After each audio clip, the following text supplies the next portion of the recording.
Halo Gadgets, hari ini kita mau bahas tentang Phone of the Year 2021. Cuman ada yang sedikit berbeda kali ini. Kita nggak cuma bakal bahas berdua doang, tapi kita udah invite komunitas K2G, berapa orang nih ada di sini nih. Jadi rencananya kita bakalan kasih tahu kalian apa yang menurut kita berdua dan menurut teman-teman yang terbaik di 2021 ini. Ya karena sejatinya yang terbaik buat gue dan Al belum tentu terbaik buat semuanya. Masing-masing orang punya preferensi sendiri-sendiri. Oke, ready? Best of 2021. Let's go.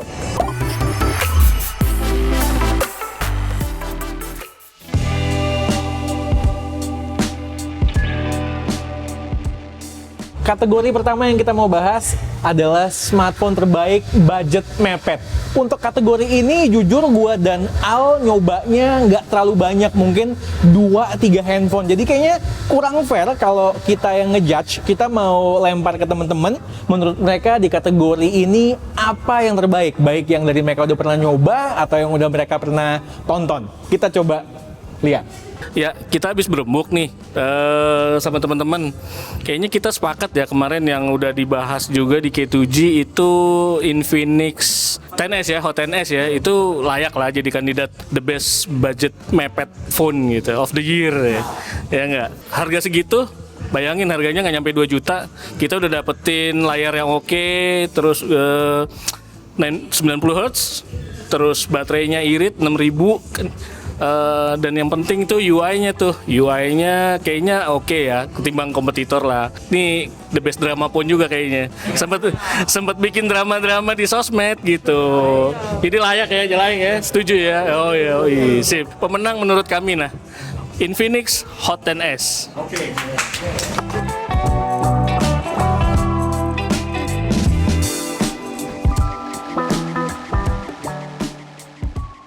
Oke, next kategori Best Value Mid-Range. Kita cukup banyak ya kalau kategori yang satu ini nyoba ini ya. Dan dari sebanyak itu smartphone yang kita udah coba, kita menjatuhkan pilihan pada Realme GT Master Edition alias Realme GT Copper Top. Sebenarnya banyak banget ya alasannya ya. Harganya itu starting from 4799 kalau nggak salah. Terus juga desainnya nomor satu menurut gue yang paling top, anti mainstream ala copper gitu, keren banget menurut gue. Terus layarnya Super AMOLED 120 Hz dan in real life experience-nya juga bagus. Performanya kenceng 778G, terus 65 watt super dark fast charging juga. Dan masih punya jack audio 3,5 mm. Cuman memang ya kekurangannya di kamera ya. Kameranya biasa aja. Dibilang jelek juga enggak, karena videonya stabil segala macam. Ya biasa aja lah. Terus juga belum ada stereo speaker. Yes, ya memang kalau misalkan kita lihat ya dari mid-range phone itu kan banyak banget gitu ya di pasaran tuh, jumlahnya juga banyak dan desainnya dia itu benar-benar distintif banget. Jadi benar-benar orang eye catching, oh ini tipe ini gitu. Jadi orang waduh ini luar biasa, membedakan dari yang lain-lain. Mungkin itu sih ya tambahannya.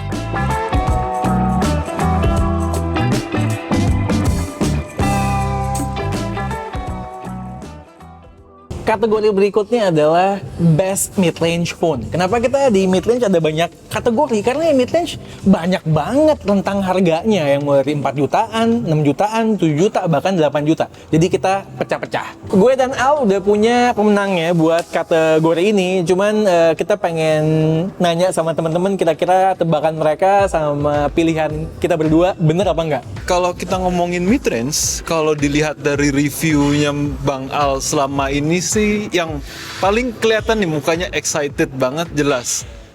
Samsung A52s 5G. Yoi, bener, Samsung Galaxy A52s. Karena gue inget pas nge-review itu tuh bener-bener excited banget. Dengan harga waktu itu sih launchingnya 6,5 juta, tapi kalian bisa dapetin sekarang dengan 5,9 juta di marketplace juga bisa. Itu kameranya bagus, layarnya bagus, terus juga ada IP rating, battery life-nya juga gokil. Paling kompromisnya cuman di body plastik, tapi secara overall desainnya pun walaupun dengan body plastik masih bagus menurut gue. Jadi kompromisnya itu tepat dengan harga yang masih oke juga. So, best mid-range Samsung Galaxy A52s.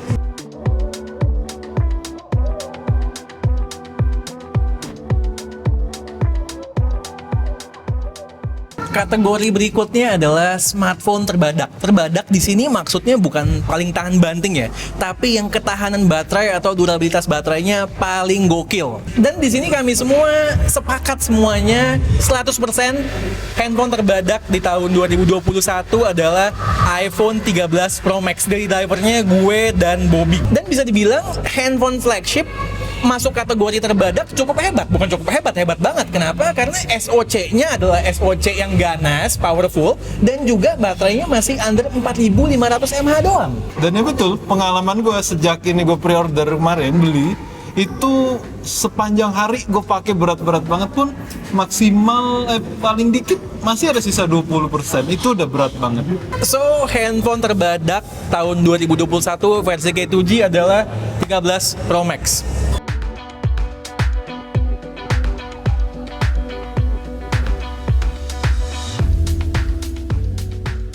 Oke, next kategori. Smartphone dengan speaker terbaik. Sebenarnya gini, kalau dilihat dari yang resmi dan non resmi, sebenarnya ada Legion Phone 2 ya. Itu terbaik yang pernah kita coba sepanjang masa. Ya.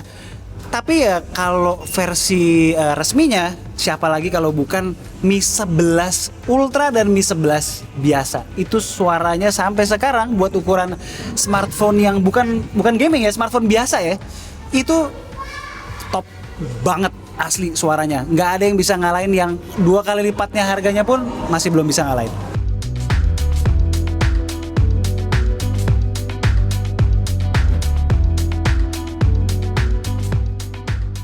Kategori berikutnya adalah Best Compact Phone.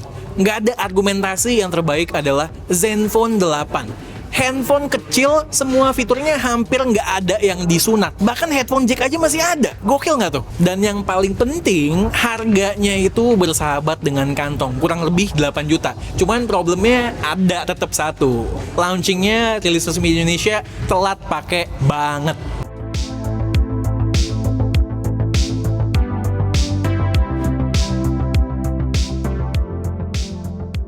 Oke, next adalah smartphone dengan inovasi terbaik 2021. Pilihan kami berdua jatuh pada Xiaomi Mix 4. Kenapa? Karena inovasinya itu adalah soal under display kameranya. Memang mereka bukan yang pertama ya. Actually tahun lalu kita Axon kalau nggak salah ya. Axon itu udah duluan. Tapi ini adalah produk Xiaomi pertama yang pakai under display camera, dan itu menurut gue implementasinya tuh bagus banget. Memang secara hasil ya belum seperti yang kita mau ya, masih ada berkabut dan segala macam. Tapi kalau dilihat dari luar itu benar-benar kayak nyatu banget dengan layar. Keren.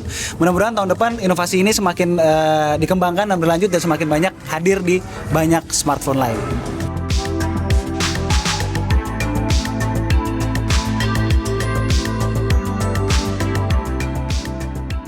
Kategori berikutnya, smartphone edisi spesial terbaik yang pernah K2G bahas.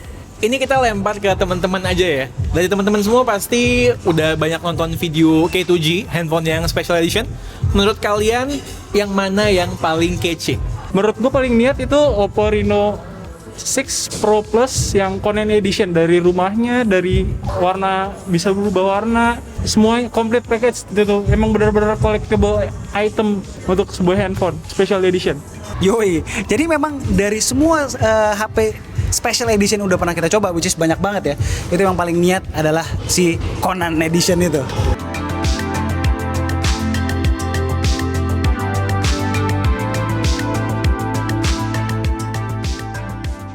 Oke, next kategori, smartphone termewah.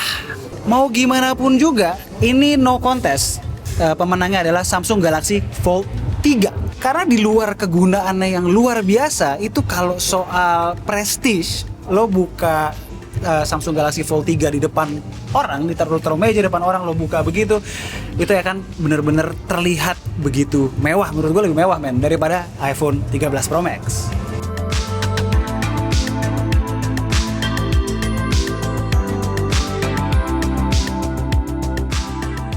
Lanjut ke kategori smartphone ter-underrated di tahun 2021 adalah handphonenya Om Dito.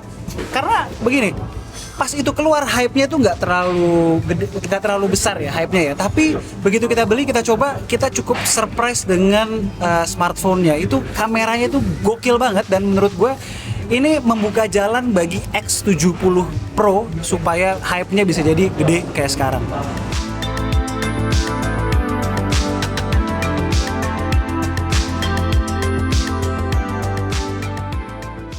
Next kategori Best OS 2021.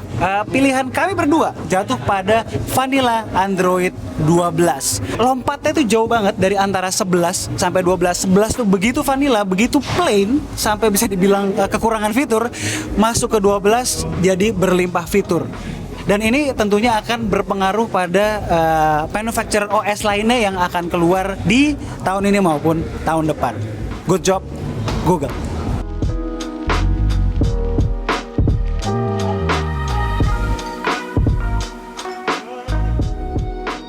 Berikutnya, smartphone non resmi terbaik. Apa ayo?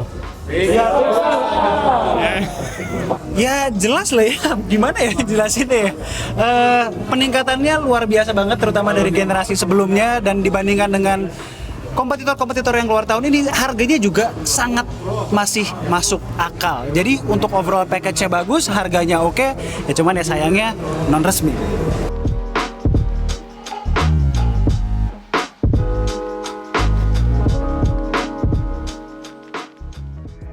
Lanjut, smartphone gaming terbaik. Smartphone gaming bukan berarti melulu harus smartphone yang jualan utamanya gaming ya, tapi smartphone yang enak dipakai buat gaming.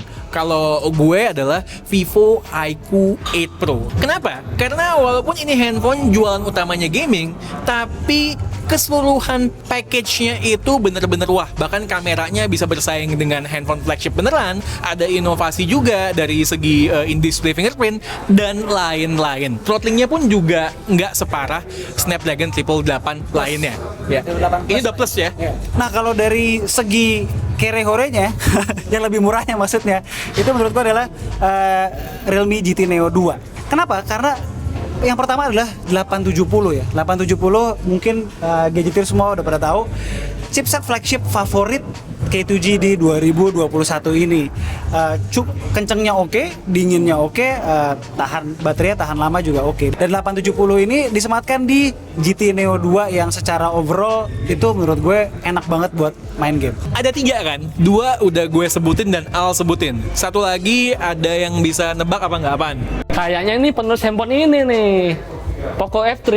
Karena kan si Bang Al suka dengan prosesor 870-nya yang terkenal adem dengan kenceng. Oh tentunya, Poco F3 5 juta bisa gaming, 870, stereo speaker, charging 33 watt, layar juga 120 Hz, dan yang nggak tahu ya, Om Dito ya, si Om Dito kan juga pernah pakai nih. Dan dia pakai 1 unit, gue udah nyobain sekitar 3 unit Poco F3 dan gue nggak ngerti orang bilang gacha-gacha di mana. Paling ya soal AMOLED uniformity itu pun kalau dibandingin sama flagship tahun lalu ya, flagship tahun lalu masih banyak yang begitu. Jadi menurut gue biasa aja gitu, dan harganya ya lagi-lagi harganya starting from 5 juta. Itu 5 juta bisa gaming, mantap. Jadi buat smartphone gaming terbaik total ada 3 ya. Yang pertama GT Neo 2, Poco F3 dan Vivo iQOO 8 Pro. Kita suka sama 3-3-nya, kita nggak bisa milih salah satu.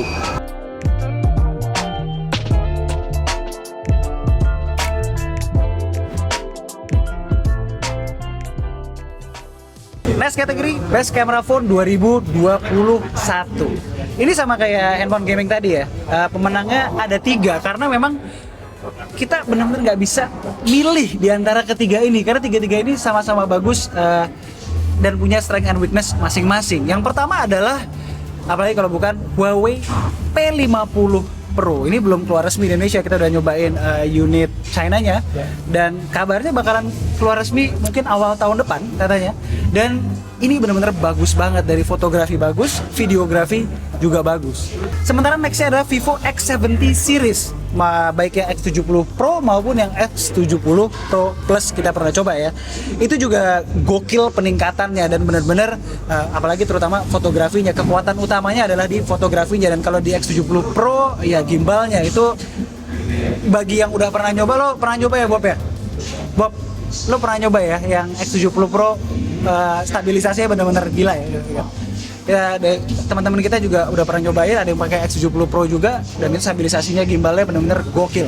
Terus yang terakhir adalah handphone gue dong, apalagi Pixel 6 Pro. Kenapa? Karena ya fotografi udah pasti bukan hal baru ya, itu bagus ya. Tapi peningkatan videografinya, mungkin yang belum nonton video review Pixel 6 dan 6 Pro kita, itu benar-benar fully shot on Pixel 6 Pro, dan hasilnya tuh kalian semua yang nonton nggak ada yang bilang jelek sama sekali. Peningkatan itulah yang membuat Pixel 6 series masuk ke dalam list pemenang kali ini.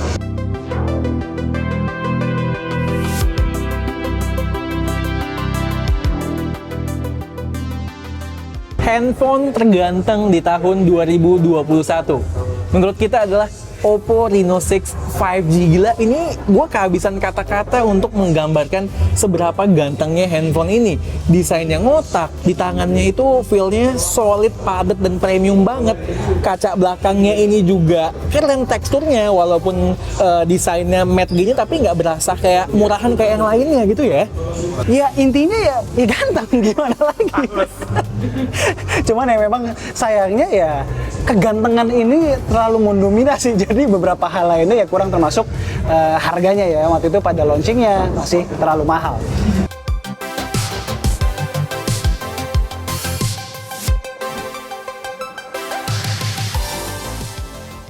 Oke, next adalah best smartphone brand 2021.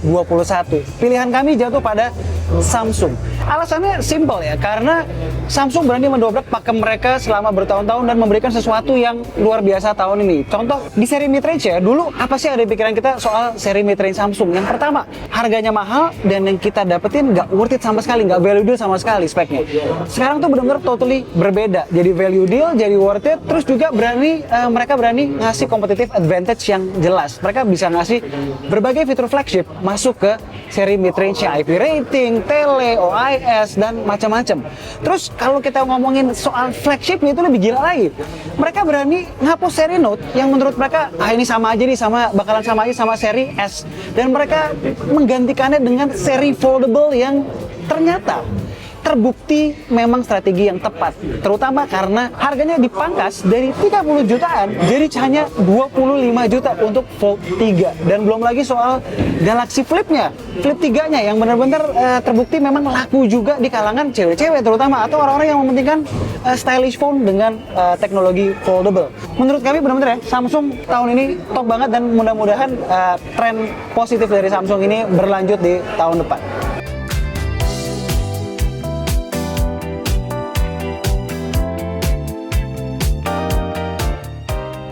Oke, kita sampai pada kategori pamungkas Smartphone of the Year. Menurut gue dan Al, menurut K2G, handphone terbaik di tahun 2021 ini Resmi. adalah iPhone 13 Pro, smartphone resmi terbaik versi K2G. Kenapa?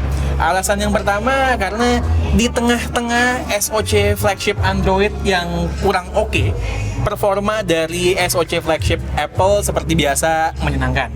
Yang kedua juga, makin kesini distributor resmi bawa handphone ini makin cepet ke Indonesia. Dipangkas sebulan men ya, dibandingkan tahun-tahun sebelumnya. Kenapa juga bukan yang Pro Max? Karena yang Pro ini ya harganya satu lebih murah, terus juga lebih nyaman digenggam, jauh lebih nyaman digenggam daripada yang Pro Max, dengan spek yang sama aja sebenarnya kan antara Pro dan Pro Max. Terus juga nggak ada satu kekurangan yang signifikan di mana orang bisa jadi deal breaker bagi beberapa orang. Jadi benar-benar overall package-nya tuh ya bagus gitu loh. Dari ranah Android ada yang bisa ngasih kamera lebih bagus, ada yang bisa ngasih baterai lebih bagus, ada yang bisa ngasih charging lebih bagus, ada. Tapi yang ngasih the whole package dengan rata, paling rata, hampir bisa dibilang dengan kekurangan yang minimal adalah iPhone 13 Pro ini. Nggak salah lah. Nah, ini kan pendapat dari K2G. Ini gue berat hati loh mengakui loh. Dan ini walaupun ini handphone, gue berat hati loh mengakui bahwa iPhone 13 Pro adalah phone of the year versi K2G, karena gue pecinta Android. Tapi ya, gue harus mengakui hal ini. Nah, sekarang gue mau lempar ke gadgeters yang hadir hari ini. Gue yakin mereka punya pendapat yang berbeda. karena handphone yang terbaik buat K2G bukan yang terbaik buat kalian semua. Coba gue mau lempar ke kalian. Menurut kalian gimana? Kalau menurut kami, Samsung Galaxy Fold 3 merupakan smartphone resmi terbaik yang ada di Indonesia pada saat ini, pada tahun 2021. Oke, kenapa? Satu, value-nya yang cukup baik ya.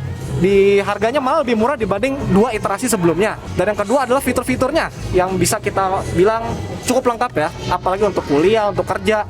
Ini merupakan smartphone yang complete package. Apalagi teknologi layarnya yang udah semakin matang dibanding 2 iterasi Samsung Galaxy Fold sebelumnya. Udah the best lah, udah bisa dibilang paling matang dan bisa diandalkan untuk pemakaian sehari-hari. Kalau dari saya pribadi agak sedikit berbeda dan saya menjatuhkan pilihan saya di Samsung S21 Ultra.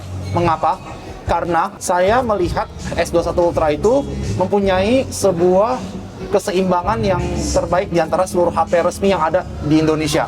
Dan juga dari segi harga yang tersedia terutama second sangat stabil dan menurut saya itu sangat menjadi nilai plus Samsung untuk tahun ini. Juga kameranya dan desainnya sudah sangat menunjukkan perubahan yang menjadi sebuah keunikan tersendiri yang dimana HP lain belum tentu bisa melakukannya. Itu pun menurut saya. Terima kasih.